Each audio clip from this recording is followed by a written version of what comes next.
Hi, I'm Jasper Peach, and along with Women's Health, Loddon Mallee, I'm gathering stories from people like me who have compromised immune systems. Here on Dja Dja Wurrung Country in Castlemaine, I'm speaking over Zoom with people across the Loddon Mallee region. Wonderful. So my name is Tracy Mastronato. I'm 50 years old, just recently turned 50, so big milestone. I am a registered nurse. I live in Riddles Creek with my husband, and we have two adult sons, Nicholas that is 24 and Joshua that is 22. Joshua has recently moved out of home, so I've only got one child at home now. I work at Castlemaine Hospital in the acute ward and on the COVID vaccination clinic. The majority of people, it's been very positive. We've had a few people thank us for what we're doing, but at the same time, we've had quite a number of people that feel like they're being forced to be there, and they can be a little bit aggressive towards us.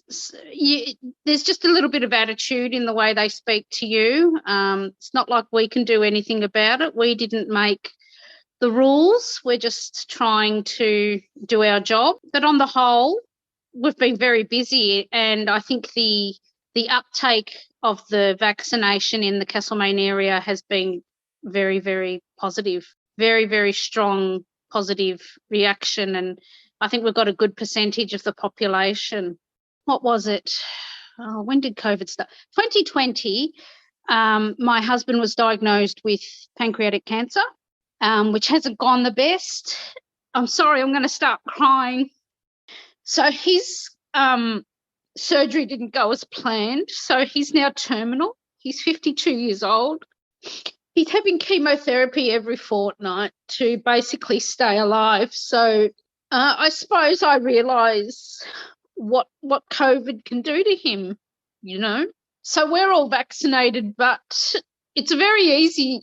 He will be able to pick up COVID off somebody that's not vaccinated. And the little time we already have with him, basically COVID will kill him.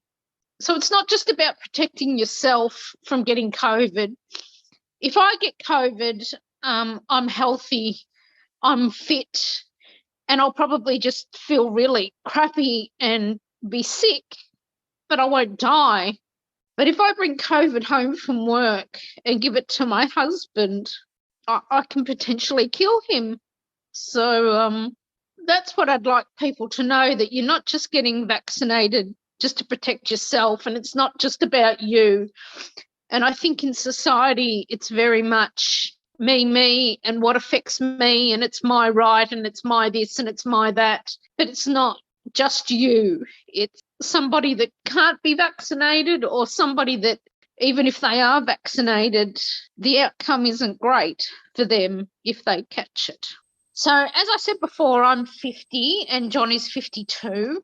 We actually met when I was 16 and he was 19. We've basically been together ever since.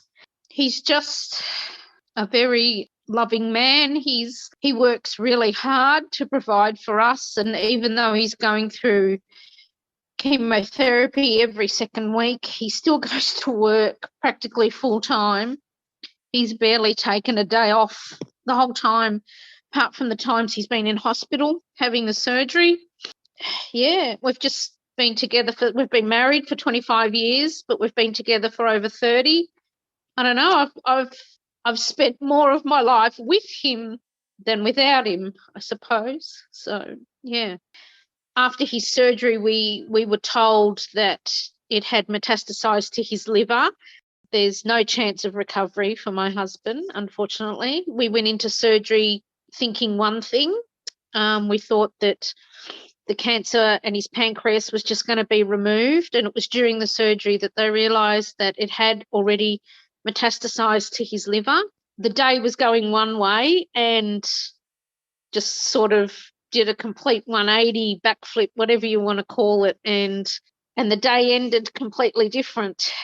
There's things he's going to miss out on, and there's things that his children won't be able to share with him, such as, you know, if they choose to get married, or they find a partner, a life partner, or If they have children, there's always going to be that something missing, isn't there? Well, we have a very, very strong support group in family and friends, but I think they found it hard that they couldn't be with us as such. So I think it's been hard in that sense. A group of friends got together and did arranged for people to cook for us for when John was in hospital and when he came home. But they basically had to leave it at the front door and run. Yeah, it's been a little bit tough, the isolation part, but because I could still go to work, I don't think it would have been as tough as if we were just all stuck at home. So the decisions that people need to make is make sure you've got your mask with you. Make sure you're thinking of the other people in the community, not just yourself. Make sure you're thinking about, if I have this disease, and some people don't know they've got it, if I've come in contact with somebody and I have picked up a mild case of COVID, am I protecting other people from getting it? Not just myself. I wear a mask. Are my actions helping somebody else from not getting this disease? I mean, carrying hand sanitizer in your bag or whatever in the car is a really good idea. Washing your hands regularly is a good idea, especially if you've been at the supermarket, because you don't realise how much what you touch.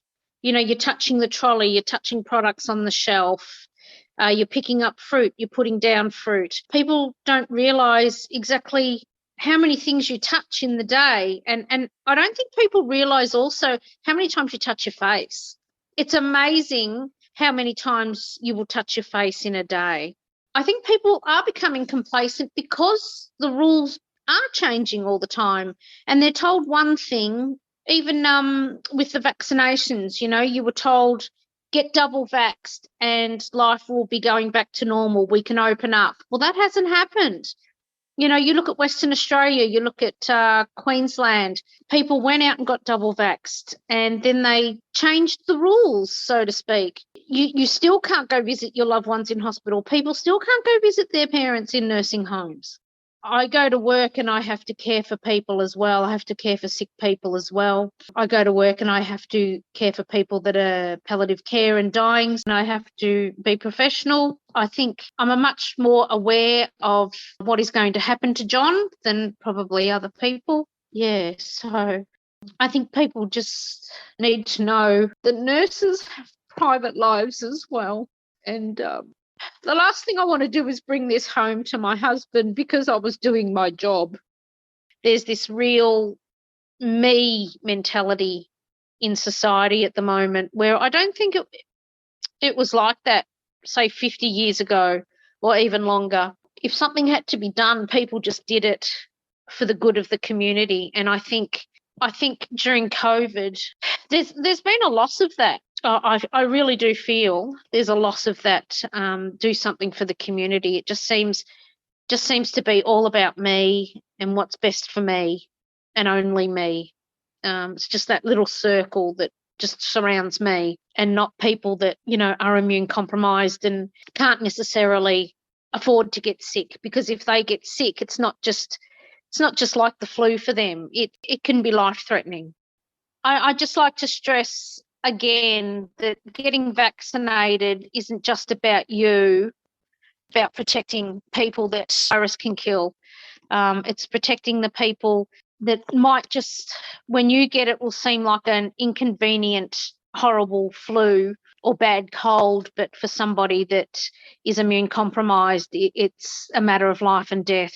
I just would like people to realise that the nurses are really, really struggling at the moment, and the person that's nursing you could be dealing with their own stuff at home with a very sick person, and they've got to deal with you being unwell but then going home to somebody that's unwell as well, and worrying about whether just doing their job is going to affect the people they love.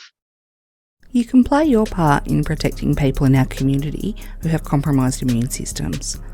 Vaccinate, boost, wash your hands, mask up and stay safe. Women's Health Loddon Mallee, centring the voices of people with compromised immune systems.